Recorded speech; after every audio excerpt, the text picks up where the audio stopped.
করিয়া আমার কথা তোমরা খবর লইয়া দেও ভাই। এর বাদে ওকে চুকরাই আমার ধমকি ধরিয়ে আমার বান মারিয়ে মারতো, নাইলে মানুষ দিয়ে যে সকলে মারতো। ফোন করিয়া আমারে ভাই এলো পরকীয়া প্রেম, মোবাইল খুললেই দেখা যায় পরকীয়া প্রেম, কিংবা সন্তানের মা হোক বা না হোক। কোনো এক সময় দেখা যায় 2টি সন্তান রেখে পালিয়ে যাচ্ছে মহিলা, কোনো একটি সময় দেখা যায় 3টি সন্তানকে রেখে পালিয়ে যাচ্ছে মহিলা। নিজের 10-12 বৎসরের সংসারের দিকে তাকিয়ে চাচ্ছে না একবারও। সন্তান ছাড়াও মহিলা পালিয়ে যাচ্ছে।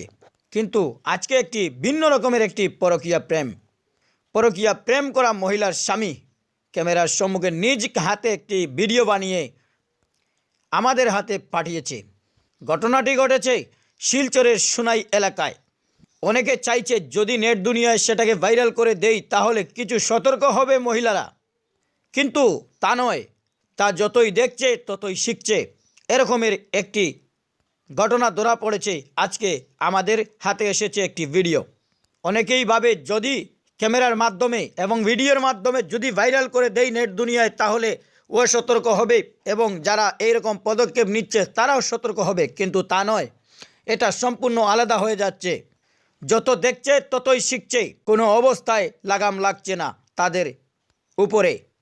বিয়ের আনুমানিক 10 বছর পর সেই মহিলার স্বামীর কথা মতে মহিলার স্বামী কর্মসূত্রে মণিপুর ইম্ফলে থাকেন, কিন্তু সেখানে ওনার স্ত্রীকে নিয়ে যাওয়ার পর সেখান থেকে একটি ছেলের সাথে পরিচয় হয় ফোন যুগে।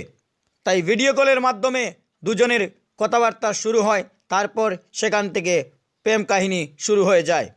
প্রেম কাহিনী শুরু হওয়ার পর ভিডিও কলে কথাবার্তা শুরু হয়।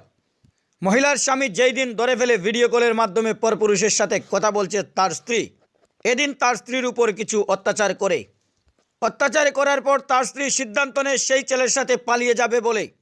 অবশেষে সেই স্ত্রী পালিয়ে গেলেন ওই পরপুরুষের সাথে। কিন্তু তারপর হতভাগা স্বামী তার শ্বশুরকে ফোন করে বলে যেন আপনার মেয়ে পালিয়ে গিয়েছে অন্য একটি ছেলের সাথে। তখন তার শ্বশুর তাকে প্রেশার দেয় যেন তুমি আমার মেয়েকে নিয়ে গেছো, আমার মেয়েকে ফিরিয়ে দাও, তুমি যে করেই হোক, না হলে তুমি কোথায় বিক্রি করে ফেলেছো আমার মেয়েকে। হতভাগা স্বামী তার শ্বশুরকে কাততি মিনতি করে বলছে যেন আমি আপনার মেয়েকে কোথাও নেই নাই, আমি আপনার মেয়েকে নিয়ে এসেছিলাম এখানে মণিপুরে, কিন্তু আপনার মেয়ে অন্য একটি ছেলের সাথে পালিয়ে গিয়েছে। তারপরে তার শ্বশুরকে কাততি মিনতি করে বলছে যেন আপনারাও খোঁজ নেন, আমিও খোঁজ নিচ্ছি, কোথাও না কোথাও উনি ধরা পড়বেই। তারপর খবরে জানা গেছে যে মহিলাটি বেঙ্গালুরু গিয়ে স্থান নিয়েছে সেই ছেলেটির সাথে। তারপর ওই মহিলার পিতা খোঁজখবর করে তাকে বাড়িতে নিয়ে আসার পর ওই হতভাগা স্বামীকে খবর দেয়, এসো আমরা এটা সামাজিক মাধ্যমে বসিয়ে দেখিয়ে দেব, তোমাদের যে সমস্যাটি হয়েছে সেটা সমাধান করে দেব। কিন্তু হতভাগা স্বামী বলেছে পরপুরুষের সাথে যে মহিলা চলে গেছে তাকে আমি আর গ্রহণ কোনো সময়ই করব না, কিন্তু আমার শ্বশুর আমাকে প্রেশার দিচ্ছে সেটাকে নিয়ে আসার জন্য। বিস্তারিত শুনুন মহিলার স্বামীর মুখ থেকে। ভাই নহলাই আমি 2 টাইম ফন্ডত বিয়া করছি এপ্রিলর। 2 টাইম ফন্ডত বিয়া করছি এপ্রিলর। আমার বাড়ি হইল বড়বাউরি, সোনাই বড়বাউরি, দক্ষিণ মোহনপুর পার্ট 7। আমার মানে যে বউ বিয়া করছে তাইর বাড়ি হইল গুঙ্গুর মেডিকেল সাব্বাসপুর, উত্তর কৃষ্ণপুর পার্ট 3। তাইর বাবার নাম হইল রফিকুদ্দিন, তাইর নাম হইল শিলা বেগম, আমার নাম হইল আলী আকবর লস্কর। 20 তারিখ আইসি আমি গড় বিকালে। আমি তাকে ইম্পাল ঠিকাদার, আমি মানে আমার 3-4টা কাজ চলের। বিকালে আইসি আমি 1টা অবস্থার দিকে আইয়া ভাই আমার বইয়ে ভিডিও কল অন্য ছেলের লগে গপ করার পরে আমি জিজ্ঞা করলাম কিতা মাতে কিগুর লগে তুমি ফোন করেন না তাই কইছি এমনি আমি তার নর্মাল গপ করি। আর বাদে দিকে আমি ছেলে একটা লগে তাই গপ করার বাদে আমি দেখি বেশ মারছি। মারার পরে 2-3 দিন রইয়া 26 তারিখ তাই 9:30 সময় তাই বার হয়ে গেছে। আমি 7টার সময় আমি খাওয়ার গেছি গা, তাই 9:30 সময় তাই বার হইয়া অটো তুটিয়া গেছে। ওনর দোকান মালিক ঘর মালিকে তারা দেখিয়া মানে আমার ফোন করিয়া কইতে আলি তোর বউ হইলে বাগিয়া যার গা বেঙ্গলুর, ও ফ্লাইটে যার। তাই আমি লগে আমি যে কাজর সাইড থেকে স্কুটি লইয়া আমি টান মারিয়া গেছি এয়ারপোর্ট গিয়া। আর্মি কইছি গিয়া, পুলিশও কইছি, ফটো দেখাইছি, আর্মি পুলিশও কইছে না এরকম মেয়ে আইসে না এইদিকে। তারপরে আমি অন্তেন পাগল লইয়া আমি কান্দি আইছি। আইয়া ইল্লে পুলিশ স্টেশন আইসি। আবার বাদে পুলিশ স্টেশনটা আমি দিলাম পুলিশে গিয়া।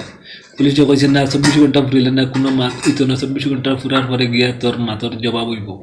ভাদর দিন আমি 27 তারিখে আমি গেছি গিয়া কমপ্লেন দরজ করছি, দরজ করিয়া আগুন দিয়া আমি আইসি। আবার পরে 3-4 দিন পরে গিয়া ওই যে ছেলে কইল যে 11:30টার ফ্লাইট যার গা ঘুরে ধরাইয়া নেওয়াইছি, ধরাইয়া নেওয়ানির পরে ও আমার বইয়ে ফোন করছে, ফোন করিয়া কইছে তুমি কোন মাঝে তারে ধরাইয়া আনছো, ধরাই আনছো। ওখানে আমি কইছি না এগুলো ধরাই আনছি তোরে পাইয়ার না, তুমি যেতে সময় তো ফোন মোবাইল তাই সুইচ অফ করে লইছে, সুইচ অফ করিয়া তাই মোবাইল লিয়া গেছে, মানে সুইচ অফ করে লইছে। এর বাদে হন তাকে যেদিন ধরাইছি ধরানির পরে তাই গিয়া অন্য নম্বর দিয়ে ফোন করতে, ফোন করিয়া আমার কয় কোন মাথে করে ধরাইছে। আমি কইছি তো এলকো তোর মা বাপে কইটা, তাইর মা তাইর বাপে আর তাইর বড় বইনে কইছন, মানে তাইরে মারিয়া ফেলাই দিছি, আমি বিলে মারিয়া খানো ফেলাই দিছি। এই কারণে আমি পুলিশ স্টেশন গেছি অথবা তাইরে তুকাইছি গিয়া।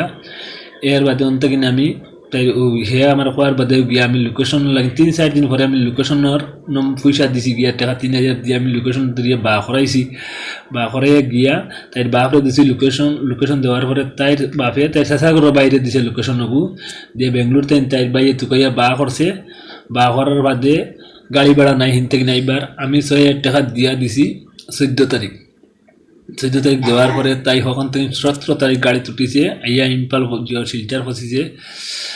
23 তারিখ 9টার সময় তাই বাপে গিয়া ড্রপ করিয়ে তাইরে আনছে। যাইতে সময় আমার টাকা 2 লাখ উপর মোবাইলে একটা, এর বাদে আরও কিছু সামান আসলো লইয়া গেছে। আবার পরে তাইর বাপরে আমি তো প্রত্যেকদিনও ফোন করি 2-3 দিন ফোন করি, তাইর বাপে কোনো জবাব দেয় না। যে আজকে সকালে তাই জবাব দিছে আমারে, মানে কইছে ওইলে মা যে তোমার বাপ আর চাচা আইবা, আইয়া মাতুকু ফয়সলা করবা। তাই আইতে সময় যে ছেলের লগে গেছিল ও ছেলের লগে ত্রিপুরা করিমগঞ্জের সুকরা ওগুলোকে তাই বাদ গিয়ে হন তাই ফিরিয়া বেঙ্গলোর তাই শিলচার আইছে। তাই আমার 8 বছর হয়েছে ভাই, আমি বেশ টাকা খরচ করছি এগুর তলে, মানে ঔষধ করছি, মানে না পাই পেলে কোনো লাইন হয়েছে না আমার। কমপক্ষে 3-3.5 লাখ টাকা আমার খরচ করছি আমি। তবেও কইছি ওগুলি আমার জীবনটা যেতে বেশ পেয়ার করি বাই ঘুরে আমার জীবনে আমি কুটিমুটি নানারে বিয়া করিয়ে বাই আমি বড় বানাইছি। গোসল করবার পানি পর্যন্ত আমি গরো লইয়া তুয়া। এর বাদে মানুষ দিয়ে চাউল দাঁড়াই কাপড় ধোয়াই আমি ওগুলো দুঃখ দিই না ভাই নকল আমি। আরও গেছে আমার এলকে দোকান দিয়ে গেছে ভাই, ওখানটা তুমি দেন দেখো ভাই, শেয়ার করিয়ে আমার কথা তোমরা খবর লইয়া দেও ভাই। এর বাদে ওকে চুকরাই আমার ধমকি ধরিয়ে আমার বান মারিয়ে মারতো, নাইলে মানুষ দিয়ে যে সকলে মারতো। ফোন করিয়ে আমারে ভাই নকল তুমি তাই না মারে বাঁচাও ভাই নকল। বেশ দুঃখে জীবনটা যার এই বেটির কারণে বেশ দুঃখ পাইছি ভাই। আগলা গাইতাম করিয়া মা বাপ দাঁড়িয়ে তুই আইসি ওগুলো নিয়ে চুকে মা বাপরেও চাই আমি বুড়ি চাইছি না ভাই।